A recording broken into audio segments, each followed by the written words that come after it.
Hi, Steve. Hey, Jim. Hey, when you were younger, did you ever make mixtapes? Yeah, I made a few of those. Yeah. Yes. When you're a teenager, I've read somewhere that it says that a mixtape is the soundtrack of your life. Oh, wow.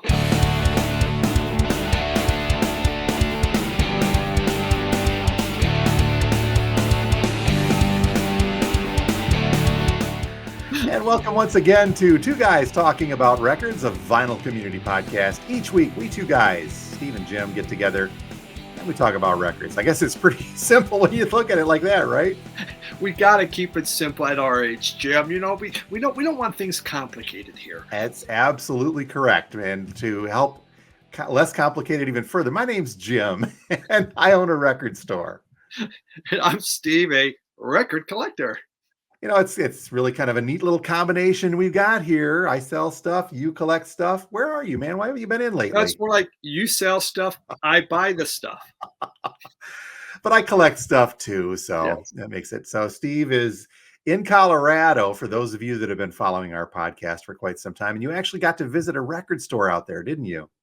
Yeah, Or it two. was. It was very close to work, which was kind of the amazing thing. A newly opened one, and was really fascinating. Started as a poster shop 5 years ago, You vintage remember telling me poster. about that. Yeah. And I mean, and it had a room that was just, kind of sealed up of, all these cabinets of vintage posters. And there's lots on the wall. And I have a record store tour that eventually is going to see the light of day from it. But yeah, it was a nice shop. A lot of newer things, but I found some pretty interesting things in Very, very cool. Well, the mention about the soundtrack of our lives and mixtapes leads us to our discussion that we'll get to in a little bit today. You may remember it feels like an eternity, but several episodes back, we did an episode on soundtracks, but we really kind of stuck to scores and music that was created specifically for film. So this week, Steve and I got talking, and we thought we'd like to delve to the other side of soundtracks, the mixtape side, if you will, the there. music that is done by other artists that help make a film, give it its soundtrack, I guess, the soundtrack of its own life. How's that It sound? does, yeah. That's the beauty. Yeah, and I know we talked about that before with the soundtrack. It makes or breaks a Yep. movie. Especially if you're really into music, like myself. It can be a crappy movie, but if it got a great soundtrack and they're showing, playing some great tunes, I'm just kind of digging the whole thing. Especially when it helps make the film. I should also say too that in 60 some odd episodes that I've never had to give a disclaimer, and I feel like I need to give a disclaimer for this episode, in the fact that Steve, and most of you do know that I spent a good part of my life in radio and television, but then the middle part, kind of that middle career thing, I was actually in higher education where I taught radio and television. But what many of you may not know, that part of that, I was actually a film studies professor as well. So part of that involved music. I made a few short films myself that maybe someday will see the light, the light online again. I have to decide whether or not we're going to do that. But I studied film in college and under my undergrad, and then I taught film as part of my overall curricula when I was teaching higher ed as a professor. So I get a little bit vested in this, and I need to kind of put the disclaimer out there, Steve. If it sounds like I begin a collegiate level lecture at some point, just flag me down and say, Just no, we're just talking about, I'll cue you like this. oh, just like my students used to. Yeah. So before we get to that, though, as we do every week, we've got our recent pickups. But you know what? Before we get to the recent pickups, I also need to mention something. On Steve's channel, Steve, a couple of weeks ago, you had a segment that you called "Music That Is Unlistenable." Yeah. And you know, both of the examples you gave of pickups of music that is just horrible and it's almost unlistenable, you very, very kindly referred to. I got both of these at Radio Wasteland Records. It's the go-to place. Unlistenable music. I would like you to Yes. know now that in doing so, you have cursed me. Because lo and behold, what popped into the store last week? But Yoko Ono's Fly. So because of that, I'll save this specifically for you. Okay.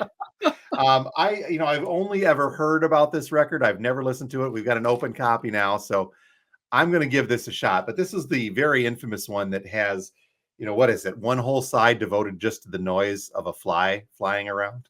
Really? Yes. Wow. It is the mother of unlistenable records. Brought to you by Radio Wasteland. So yes, there we go. So obviously John Lennon had some pull and says, if you want another record by me, you're going to let Yoko put out her album. And it doesn't matter what's on it. And I'll listen to that next week, and I'll give you a report next week, and we'll let you know if it makes it to the personal collection. Okay.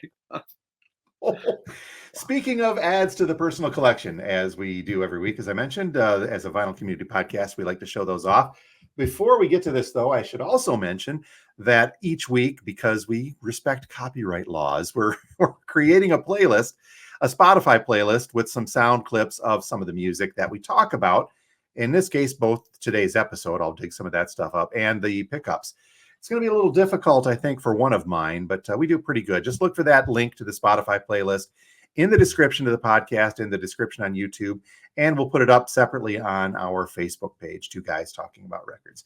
Okay, that's out of the way, Steve. What kind of luck did you have bringing in some goodies this week? I hope to make it difficult for you, too, on that. Great. Okay. Mine's difficult enough. A couple of them are. Well, the first one is a group called Broadcast. Oh, yeah. And I saw this on a video. I think it's Dom from Seeking a Thread. And he was showing this and talking about this. I believe 2016 is when this came out. It's on Warp Records. No, actually 2005. This is a reissue. And there we go. It's kind of heavy electronics. Very, very heavy electronics. She has kind of this softer, almost a cooing type voice. It's slower paced, but it was fairly interesting. And he was playing samples, and I liked the way it sounded. So I thought, all right, okay, give this a shot. Didn't cost a lot. Went on Discogs, and I found it because it's hard to find otherwise. But the name of the album, because this is really hard to read, it almost looks like it's backwards, but it's Broadcast, and I don't know, maybe it's a self-titled thing. I can't even tell. If you can't understand the title of the album, yeah, even tougher. Hold on, here we go. We're just going to go right down there, and Tender Button is Okay. it's called. I guess there it is. It's backwards. It is backwards on the front, so you just have to hold that up to a mirror. Yes, exactly. So, damn them. All right, so Broadcast, not bad at all. Then Congo Funk. So, man. This is from Analog Africa, and really nice. That's the different ones. It is a 2-album set. There's a lot of great funk coming out of Africa in the 70s, and it has a nice book. It goes through all the different kind of bands, and this was more toward the, I guess it would be the western side, of Africa, where Benin is a really a country that had a lot of funk. But really nice book with this. This Analog Africa, I have a very large collection of it, but I hadn't bought anything recently. I really wasn't seeing it. It always used to pop up in my feed, and then I saw someone show this and go, well, somehow I missed out on this one. This is really good. Really great African funk happening on there. Very well done. Vinyl Me Please. Work cut out for you this week. Vinyl Me Please. It is from Wayne. This took place at the Detroit Jazz Festival. Oh, yep. And it was fairly recently. I think it could have been 2022. Wayne Shorter. There's the different people that were on this. Esperanza Spalding. I know she does a lot of touring. So I had to decide, is Vinyl Me Please? Although, okay, I don't want the record of the month. Let me just try that one. And okay. I got it. There we go. You can say you've got it. Yeah. You fulfilled your contract with VMP. Yeah, I did. The big one, it's an original of the Angry Samoans. Oh. And this thing's it's just one of those great punk albums of the early of California. punk happening, and I had a repress of this, before the flood. In fact, I saved the repress, but I never had an original. And I just thought, I wonder what's going on in Discogs on these right now. And I found it for, I thought, a very good price.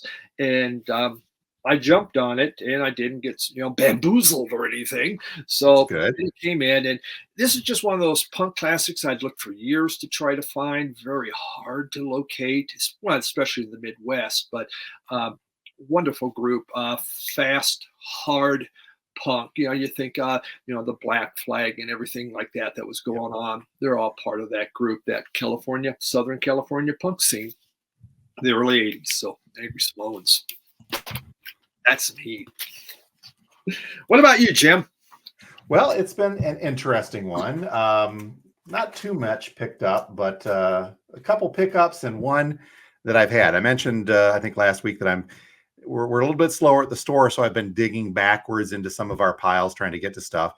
And I came across a small clutch from the infamous Punk collection from a couple of years ago. And there were a few that I'd set aside because I wasn't quite sure if I wanted to keep them, what I wanted to do with them. So I gave it a second look, and I found one. So I have officially added this to the collection. Then it is by a group called Vomit Launch. Let me call this up here so we can take a look. This is very interesting stuff. It's from 1987. It's a mini album, so there's 6 cuts on it. It goes by fairly quickly. Discogs is straightforward, calls it rock punk, and it's not a tremendously expensive or valuable record, but it is fun. It's a little jangly. It's punk, but it's a little bit lighter. It's not super heavy stuff, I think, at least. It's interesting, but I kept it primarily because I think that this band, and I don't know anything about the band. I think I've tried looking this up. Oh, it's from Chico, California, active 85 through 92. They did 4 albums and toured primarily around the West Coast, but they've got the kind of sense of humor, I think, that I can get into, because this one still had the shrink wrap on it. And when you look really close, and I don't know if this was the band or the label or someone who may have done this, there's a little sticker on the shrink. There's one that says bonus single inside. I'll get to that in a second, but there's another that says, "Help, I'm prisoner in a shrink wrap factory." So I thought, okay, that's amusing. I'll get that. They're tossing dad jokes in back in the 80s. But then I thought, okay, bonus single inside. That's always good for collectability. So I thought, well, what is the single? And then I pull it out, and the single is from an 80s just power pop group called RPM that I've heard of, but they're not specific. They're not tremendously famous or anything. And it's just a really kind of nothing single thrown in there. And I thought, well, what the heck? Is it the wrong one? No, it says bonus single inside. It doesn't say a bonus Vomit Launch single. So I think that band or somebody just grabbed a random single, tossed the sticker on there when they tossed their "Help, I'm a Prisoner" sticker, and threw just a random single in with it. So I thought, okay, that's fun. I did find some Vomit Launch on Spotify, but nothing from this album. So on the playlist, I'll toss something up there. But yeah, the album is not even pretty, by the way. I think I mentioned 87 from Vomit Launch. Yeah. It's punk, but it's not that super heavy, fast stuff like you were talking about. I personally just the name alone says buy me. The name alone says go for it. All right, this one, man, I'm having a weird week. This one, just the cover itself. Let me take my plastic off so we can look at this. This is a group called Ten Pole, TEN Pole Two Door. Yeah. 10-pole two-door. I used to have that. Right? Did you? Okay. This is Let the Four Winds Blow. Now, if you look very carefully, these are dudes in the 80s trying to look like they're in the Crusades or something like that. Yet one of them still wearing his 80s glasses. Very fun stuff. Discogs, let me call this up here. This is from 1981. Discogs calls it new wave, pop punk, pop rock, pub rock. And since you're familiar with this, I'm going to kind of go out on a limb and say it's the Pogues meet the Sex Pistols. Is that somewhat? It's punk, but it's also got kind of this Cars or Police feeling to it at the same time.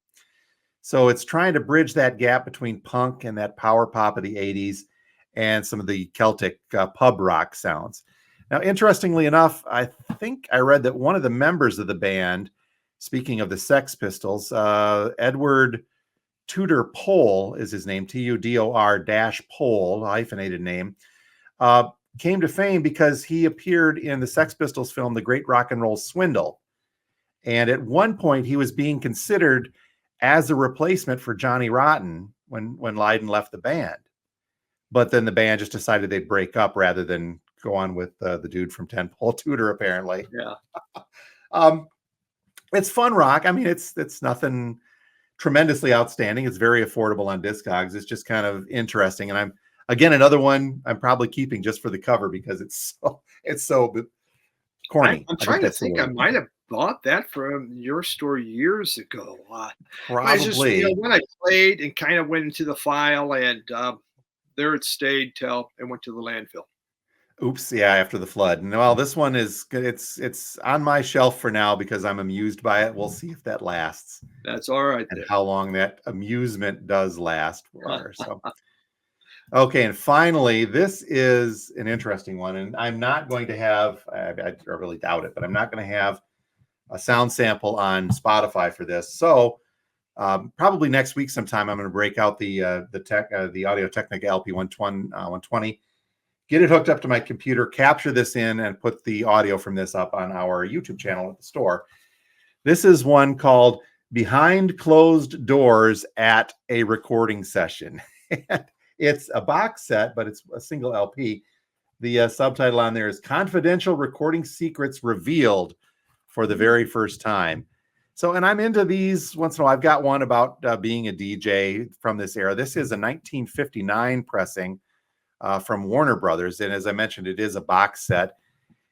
Technical education, spoken word, promotional, all of that kind of stuff is kicked in there. Nothing special on the box set, but when you go inside, they've got kind of it's a cool inner to the box set. It's got a nice little Warner inner sleeve and a little insert there kind of showing what this is. Now, there's musical interludes in this, and it's just basically the sounds of them, what it would sound like in a recording studio in 1959. So a lot of classical music. I think there's a little bit of lighter jazz on here as well. But it's just kind of it's an interesting listen. And again, I'm into these kind of odd things that have to do with, recording or music industry, that type of stuff. I've got a few of these things floating around in the collection.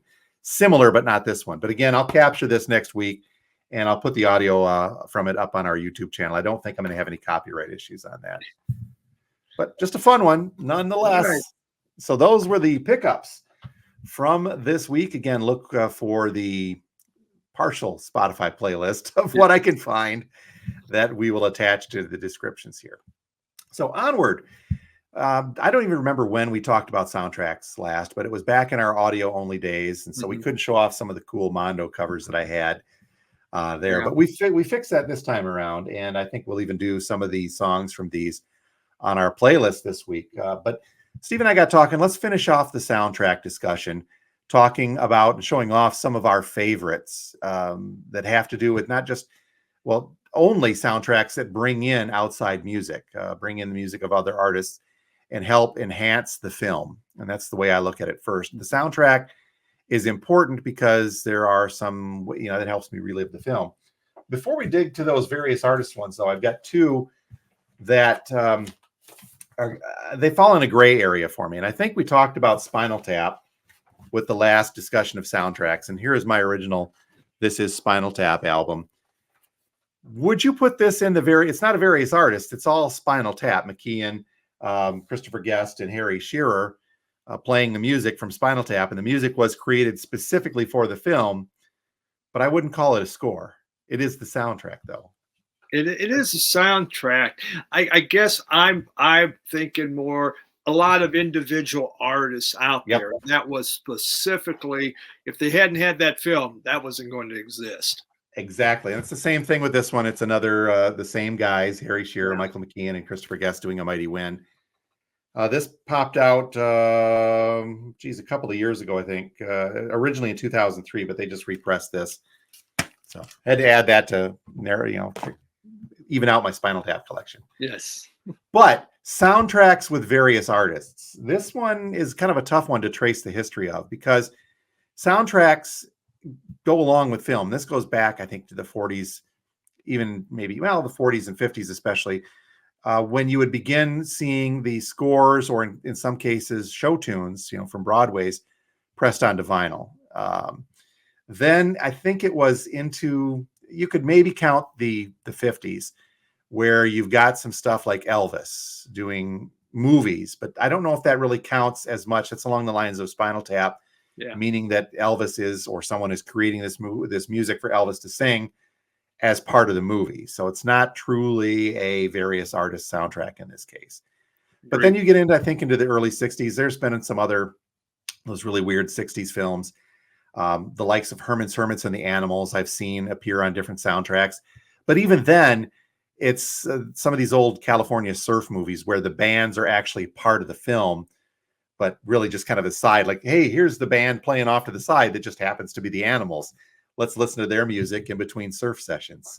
Yeah. So, one of the earliest ones in my collection now, Steve, that kind of fits that point is the soundtrack for a film called Zabriskie Point. Yeah, I was going to mention that one. Yep, you're right. Yep. Now I've seen parts of the movie. It's a weird 60s counterculture flick. Of course. But what's important on this is the lineup. It's got the Pink Floyd, the Grateful Dead, the Youngbloods, but all the way back to the Pink Floyd.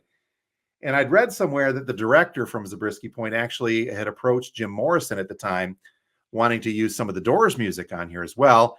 The Doors said, okay, here's the song for you to use. And he got looking at it and said, never mind. I don't want to put that in there. And he went with Pink Floyd. But what's very cool on the back liner notes is a little section that I think will center our discussion today.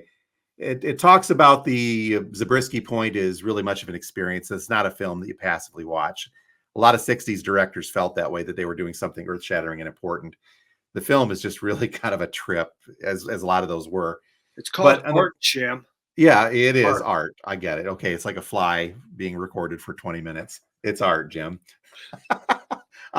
In many ways, Zabriskie Point is the marriage of film and music. Each complements the other, for each is an integral factor in the total creation and communication of the experience. And I think that, as goofy as the film is, but as cool as the soundtrack is, sums up what I really believe makes a good movie various artist soundtrack. It's something that complements the film, but yet can stand alone as a record album if it needed to. So that's kind of where I start off with this. And I've got some really great examples, I think, of films that really rely on music as part of the narrative of the film. It is what drives it. And in some cases, I'll show one here in a bit that's not even just the narrative of the film, but is actually a focal point to the editing process. It's something that is very rhythmical. It's something that helps. You don't even notice that you're looking at edits that the music is done to, which carry the film forward. Okay, there's the lecture. I'm sorry. You forgot to go like this as I start talking like my old professor days. So what do you have to kick us off with some of your favorite various artists? Well, yeah, I don't have nearly what I used to have. I used to have hundreds of CD soundtracks because, I mean, a movie would come out and there'd be like one song. They have an artist. We have this unreleased song from that artist. Ooh, well, I better get that soundtrack, and have that. So I got that. And I had so many soundtracks, and most of them were these kind of singles. And, some of these made a big difference. I don't have any more. One of them was from, I think it was in the mid 70s. It was a Mad magazine, Up the Academy. Yeah. And it had a pretty cool soundtrack on there, but it had one song in particular, Jonathan Richman and the Modern Lovers, Roadrunner. I had never heard this. I didn't know anything about that. And when that came on, it's like, it was like life-changing to me. I was like, what is this? This is just like one of the greatest songs in the whole wide world. And it made me want to seek that out. And it took a long time to find that. But I mean, I was that excited. I think of another soundtrack that I no longer have was High Fidelity. And the Beta Band, it's that scene when they're in the record shop and they drop the needle on the Beta Band. There it is. and everyone's doing this. And I always tell Jim that a kid, I go, yeah, you have to put that on. And what are people doing? You know, Yep, it's the poster child for selling off the turntable in this case. it is, and I it was one of those just very exciting things. So you know, there's soundtracks that leads you into something new. And the first one I'm going to show, I mean, it's an hold on, Steve. absolute I need to do this real quick. yeah, High Fidelity, of course, is a movie about, well, it's not about a record store. It's just that he owns a record store. It's about his journey to yes, self-realization, I guess, best way in relationship. But Championship Vinyl, and I forgot here.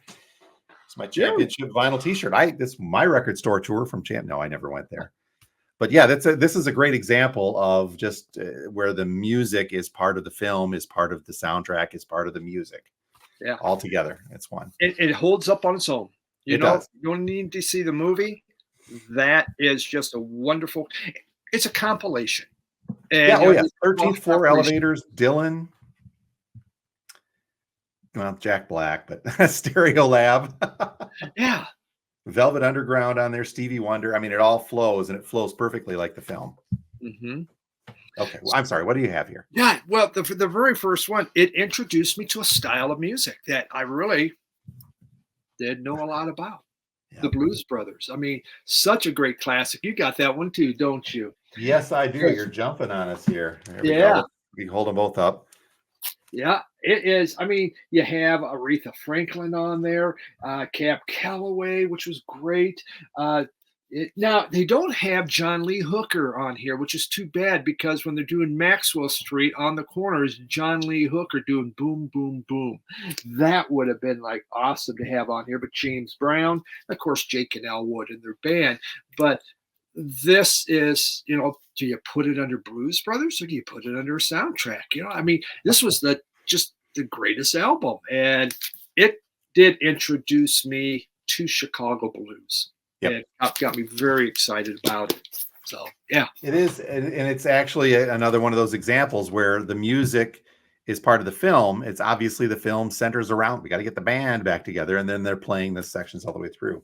Since you went there, we'll just kick this one in real quick. yeah, With Animal House, a great various artists. But it mixes in some elements of the film. And what I'd read is that in the days prior to VHS rentals, remember where you could go out to the store and you rent a movie, yep, take it home and watch it. But in the days before that was possible, a lot of times they would incorporate dialogue segments from the film into the soundtracks to give people that experience that they wanted to relive parts of the film.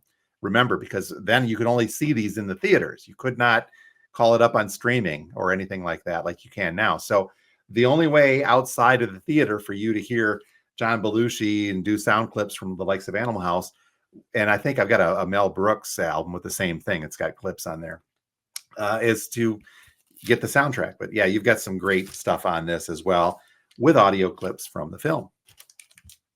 yep. Next one, this again was one that just totally excited me. It made the movie Kill Bill. Oh, yep. My God, there was it drove me to find some more music. You know, like the 1-2-3s is on here, but you got Al Hurt and the Green Hornet, Isaac Hayes, not the 1-2-3s, 5-6-7-8, which was a Japanese band. Just Nancy Sinatra. So much fun music is on there. It sets the tone for that movie. I mean, there are action sequences. It deals with music, and it highlights it. And it's so, even to put this on, this stands alone. But when it's with the movie, it's like, wow. And I think everyone's pretty much familiar with this film. Fun film, but what a soundtrack! Just great stuff.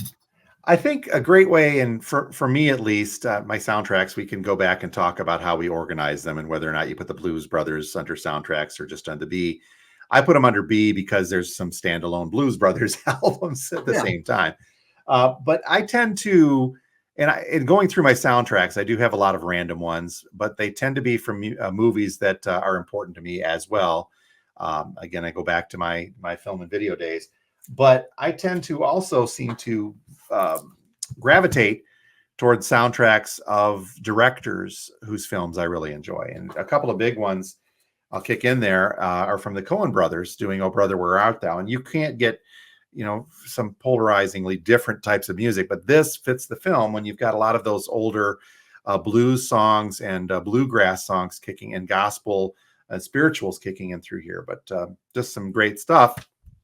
But this one has got newer artists doing a lot of these older songs, but still, this is the kind of, and it's not so much a movie about these guys as musicians. Again, it's the journey of Odysseus. But again, music is an important part of the film because it helps drive the narrative forward on that. And then one of the other Coens I've got, I used to have the original version, but the Mondo has just got some cooler artwork of the Big Lebowski and some cool stuff that come with the Mondo. Their artwork is always just the greatest when they go through here. Colored purple jumpsuit vinyl, I think, is the version I've got on this one. But the same thing, not music driven, but there are some portions of this where you hear a song, and the song is great if it's in its own right, but then you hear something like the Kenny Rogers in the first edition doing "Just Dropped In." Whenever I hear that song, I immediately think of the scene in the movie Big Lebowski where he's having his little drug trip in the mystical bowling lanes. Yeah, the thing with those Mondos, and I know you're a big fan of Mondo. Yeah. For those, for collectability, Mondo's great. Oh, they hold their value and they go up in value too. They do some repressings, but what Mondo's kind of cool about is if they do a repressing, they'll change the color. Okay. So in this one, I think, as I mentioned, it's the purple jumpsuit. I don't know. I mean, it would have been cooler. I think that they did do it's a nice little purple one. I think they did like a white Russian, which would probably have been more apt for the film because the purple jumpsuit was the Totoro character, which was kind of a smaller part, but still important. But yeah, the Mondo stuff, I do really like the Mondo stuff. So it is. Cult classic. Oh. From the 80s. Repo Man. You got this one too. I know, right? Is it any indication of why we're record friends, Steve? Yes. Iggy Pop, Black Flag, Suicidal Tendencies, Circle Jerks, Fear. Just wow. And you know what? The movie is not, it's a cult classic. There's a reason that movies are called cult classics because they're not for everyone. It's not a go-to that I'll watch, but once in a while, if I see it, I'll watch it because it's just so incredibly, cult classically. It's weird. But I love the soundtrack. Yeah, it's a great punk compilation. Can you do this also? No, I am unable to do this. This is the American Laundromat tribute to Repo Man. So it is it's a recreation of Repo Man using folks like the Polar Bear Club, those Darlings, the New York Rival, Black Francis, Frank Black on there as well. Mike Watt is on here, the Suicide Dolls, Matthew Sweet. So it was just kind of a recreation of Repo Man that came out a couple of years ago, 2021. All right. That album used to be really hard to find. I mean, I looked a long I got one more cult classic I need to throw in on that level. And I was thrilled to find this, and it is the Return of the Living Dead soundtrack. It's, again, such a cheesy, campy horror film, but the soundtrack is really, really what made this, including Rocky Erickson on there. That's a great Halloween tune, Burn the Flames. You got your Cramps on this one. Did you ever have this one as well, or is that? People have told me you need to get that. You need to get. I've never had it. I never had it. It's got the Damned. The Tall Boys are on here. SSQ, Rocky Erickson, the Flesh Eaters, TSOL, True Sounds of Liberty, 45 Grave, and of course the Cramps, as I mentioned on here as well. Leaving things off. Flesh Eaters were. I love the Flesh Eaters. Oh yeah. Wow. More of that early '80s Southern Cal punk. Yep. But the cult classics, for some reason, it does make for a very fun soundtrack because it's not a mainstream movie. So it's going to, I think, attract a different sort of, the people that want to watch it are going to be different. But at the same time, the director's not going for the big top 40 hits, the bigger artists, more important artists. And so you get things like TSOL and the Cramps, and you get some more obscure bands for these really kind of obscure movies. Now, this is an absolute favorite to me. That totally, I love the movie anyway without soundtrack, but when you add in the '70s cool music, this thing just is phenomenal. To start off with Blue Swede, Hooked on a Feeling. I don't know what more could you ever ask for in life. I love that song. And this is the 2 album set, so they have the actual instrumental stuff, and then they have just some of the greatest 70s. Most of it is AM, but you do have the Runaways on there. But it's just Marvin Gaye's on there. But the Five Staircase, Rupert Holmes, Redbone, Come and Get Your Love. I mean, Jackson 5. Yeah, David Bowie's on here. What a wonderful soundtrack. I mean, this is my teenage years being played on here. So when I watch that movie, it's just like, God, just takes me back. I think that's an interesting point to make too, is that with more current movies, and we're talking in the past 10, 15 years in this case, is they tend to want to go back, and I know Tarantino did this with Kill Bill as well. They go back to create this feeling of a connection with older music for some of their scenes. And Guardians of the Galaxy, I think, did that very, very nicely, where it fit to the story. Okay, you've got this guy from Earth, but he hadn't been to Earth since the 70s, right? In late mid 70s. So that was the music that he knew. It was almost like, okay, there's really nothing after this. Exactly. He was locked into that one mixtape. And that type of stuff also, same thing there. Yep. That type of stuff I think helps also, and we can call Baby Driver into that. That's right. That actually calls into the idea of a resurgence in popularity for some of these. Redbone's a great example. From the television show Stranger Things, look what that did to Kate Bush's career. It's just a massive. There was a time here when that show was popular a year or two ago that I had everybody asking, do you have Kate Bush running up that hill? Because it was such a powerful, impactful part of that television series that they wanted the music. And that is introducing, well, for folks like us, you get a soundtrack, and the same thing. Wes Anderson does this a lot with his. You get something like the Royal Tenenbaums that will dive backwards into things like Velvet Underground, Nico, older Rolling Stones, the Clash and the Ramones here as well, and Dylan. That is a callback for folks in our generation to remember these songs in a more contemporary setting, seeing them in a movie. But it's also a way that introduces a lot of younger people to these older songs. Yeah. And I think that's a point you were trying to make earlier as well, is that it's an introductory for a lot of folks. Definitely. And you do have, specific movies. You think about, what was it in the 80s? It was about the 60s, a movie about the 60s. It was huge. God darn it. Do you have that one? Dazed and Confused is not Dazed and Confused. This was just a wonderful 60s soundtrack that happens, a 2-album set that blew up. I mean, because it had all this stuff. Gosh, maybe it'll come to me. But it was just a classic case of this movie was gigantic, but Well, think of it. We're off by a couple decades. So this is not the 80s looking at the 60s. How about the 70s looking at the 70s looking at the 50s? Yeah. We're off by a couple decades. Now, I own this one. Yes, it's cheesy. The movie, it's not great. Never seen it. Oh, okay.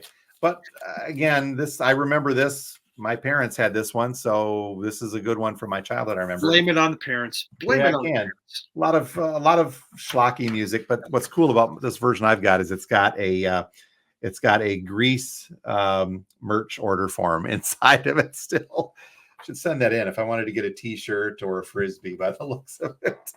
Yeah, in the 90s, they put out that movie Singles that focused on 90s grunge in that, and to take advantage of that movement and get people in.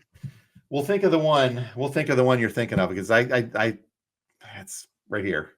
It's not quite coming forward, is it? Yeah. Let me talk a little bit more about. Let me go back to Baby Driver, and that's a great Kevin Spacey's issues aside. When this movie came out, and the director, of course, is. And the director, of course, is Edgar Wright. I like his stuff. I've got the trilogy that goes back to the Shaun of the Dead stuff. This was his foray into kind of an action film. And the soundtrack goes, I mean, it's all over the map. You've got Brubeck on here, John Spencer Blues Explosion, The Modern Lovers, Beck, T-Rex, to the Commodores, to Simon and Garfunkel and Golden Earring, and of course, very famously, the Focus tune. But what made this one always stand out from the time that I'd first seen the movie, and again, I saw the movie first because when that came out, Edgar Wright fan, we wanted to see that, took a look at it.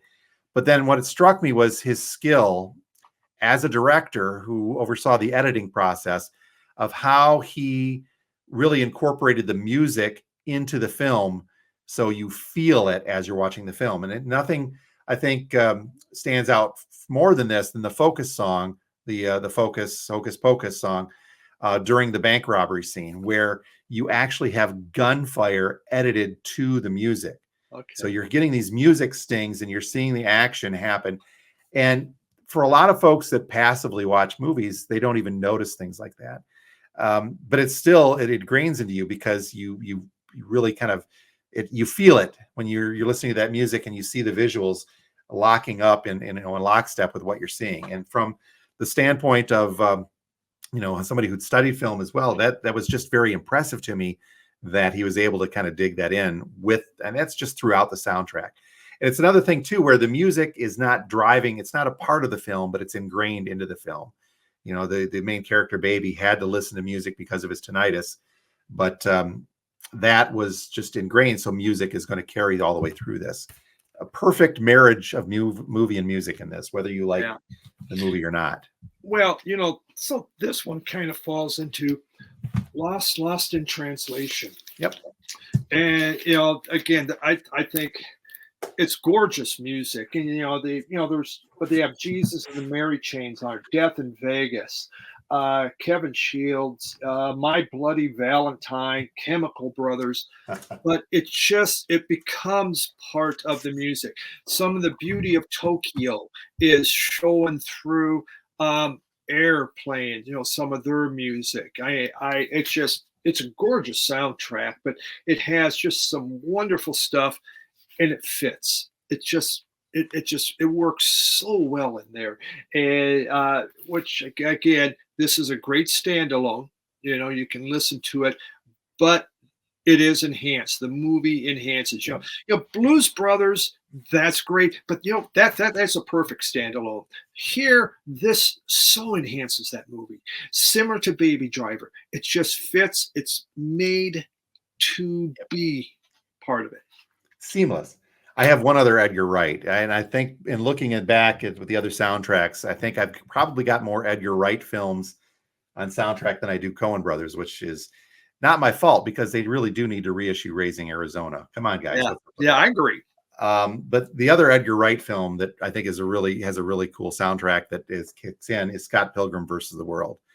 If you've not seen this, the film is it's loud, it's just flashy, it's frenetic, but the music is all the way through there. You've got Beck, you've got some original stuff on here as well. But Beck wrote for this. I think maybe this one could fall under that because they created some music for the film that are on the soundtrack, but then you've got the other Rolling Stones on here as well. But some cool stuff. Another fun one. Yeah. Another fun one from Edgar Wright. I think maybe I'm a sucker for that. There was one, it's never been released in vinyl, but it's like an all-time favorite. It was a Sean Connery movie called Finding Forrester. And he was a reclusive author. And there was a young African-American that got to know him. He wanted to be a writer. And so he was helping him, but he didn't want his name out there. And it's just the trials and tribulations as this young man's trying from the ghetto is been put into a very expensive school because of his talent, though he doesn't want people to know it because he'll lose cred in the ghetto. It's a wonderful movie, but it's the jazz. There's a lot of Miles Davis, there's Ornette Coleman, but it's just the beauty of this jazz music fits in there so wonderfully. It creates this wonderful mood, and it's just one of my all-time favorite soundtracks. Download the whole thing onto my phone. Gorgeous use of jazz music, and jazz is used in so many different things. Oftentimes we don't really hear it, okay? Because jazz blends very well. You get something like Roadrunner, you're hearing that, you're going, yeah, yeah, yeah. Jazz, it's more in the background, but it's there, and there's so much beauty to it. You could say the same for classical. Oh You yeah, think yeah. of some of those movies like Excalibur, Or uh, 2001 even. 2001. It has such an important impact on it that oftentimes doesn't get talked about, but there's power to it. And Yeah. I think in Excalibur there was at the end the fight scene, and they have probably a Wagner or something. I mean, it was just like, whoa. Goosebumps come up because it's so exciting. 2001, yeah, this year with the opening. I mean, it's epic, right? Yep. And if everyone hears that song, 2001, Yeah, that's it's because it's become so associated with the movie. yeah, The there's also Zapruta, I can't get the pronunciation correct on there. yeah, The 2001 theme, you know what I mean. yep, Da, da, exactly, da. yeah, Kick it in. It's a favorite for band students everywhere. yep, I've got a couple of other just random ones. They're still, I think this is really showing off more of my taste in movies more than anything. My family and friends from the 80s would refer to movies as, hey guys, let's watch a movie tonight. And they'd say, what? And I'd say what the movie was. They, oh, is it rated J for Jim? uh, It's a rated triple J. Oh, that means that it's a really bad movie, but okay, we'll go with you on there. Just some other fun soundtracks from the collection to kick out. Tank Girl is, this is such a, it's a, okay, think of what you will of the movie. It's really not much of a post-apoc. It's like Mad Max on ecstasy or something like that. But the soundtrack is just phenomenal on here. You've got Devo, Holes performing on here, Paul Westerberg and Joan Jett, Veruca Salt, L7, Bush, Belly, just some, it's fun stuff. And it goes with the movie, but still I have a blast with that one. yep. Another one, this one is oddly valuable for some reason. I've held on to it. It's the soundtrack from Clerks. Huh. And this is almost a throwback to what I mentioned with Animal House, because you're getting audio clips from the film ingrained into this, little snippets and lines from the film. But yeah, you got this is your quintessential 90s one here. Alice in Chains is on here, the Jesus Lizard, A Bad Religion, Corrosion of Conformity, Stabbing Westward, lots of other cool stuff. Soul Asylum as well. But again, it's got some clips from the film kicked in there. And I don't know why. This one's on white vinyl. I went to look it up a little while ago. And I was like, wow, okay, that's somewhat surprising. But still a fun one regardless. Yeah. Here's a big one. I only put this on. I love this movie. I hate the sequels, but I love the soundtrack and The Matrix. This is, you got to be in the right mood, I think, to listen to this soundtrack. The movie, I'll put that on in the background, but the soundtrack is very aggressive. It's very driving. It's very heavy when you've got the likes of Rammstein and Ministry and Prodigy on here. Deftones. This is not an easy listening background soundtrack. Yeah, it's industrial. Yeah, yeah, I love that soundtrack. Well, because it goes with the movie. It is Absolutely. matching the narrative of the movie. So yeah, a very, very fun one. Where's your Shaun of the Dead? Pardon? Shaun of the Dead.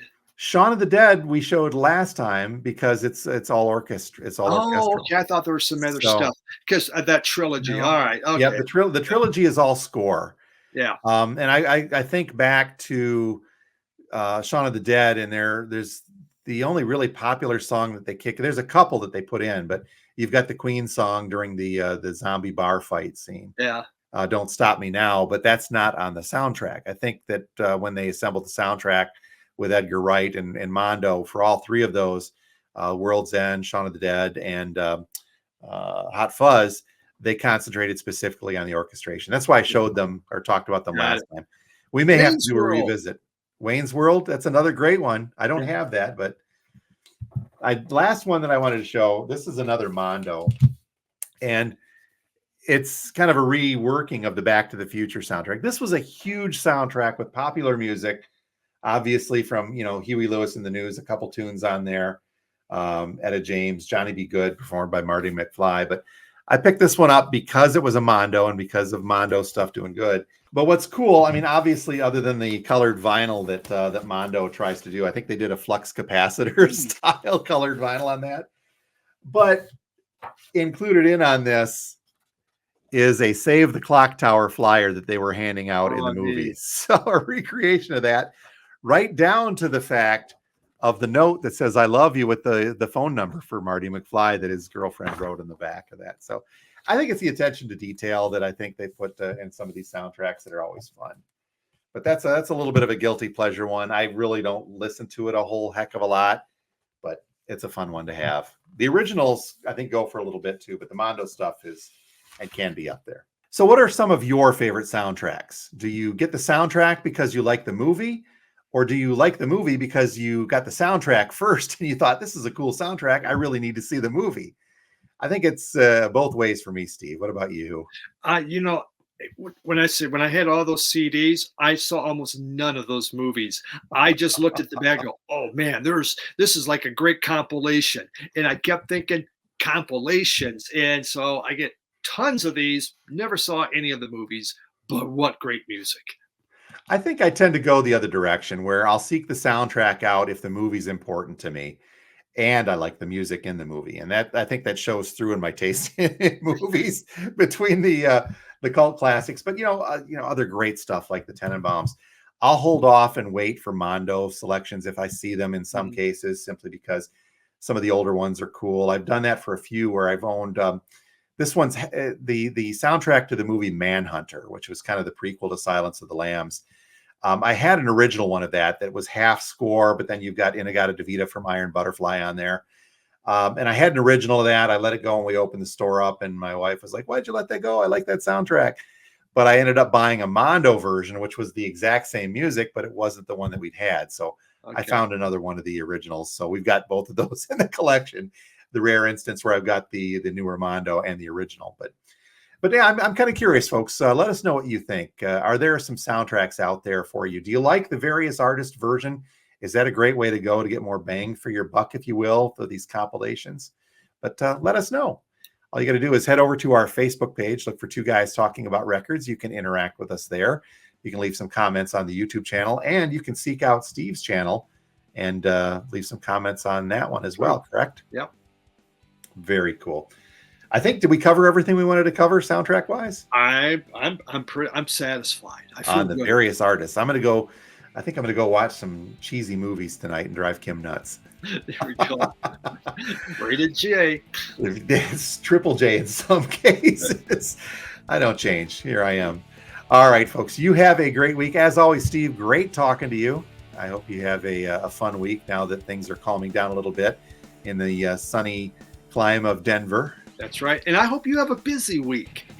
Yes. With many people coming in wanting possibly soundtracks. Possibly soundtracks or even unlistenable music. I'll get back to you on that fly and let you know. All right. Until next week, you guys have been watching and or listening to Two Guys Talking About Records.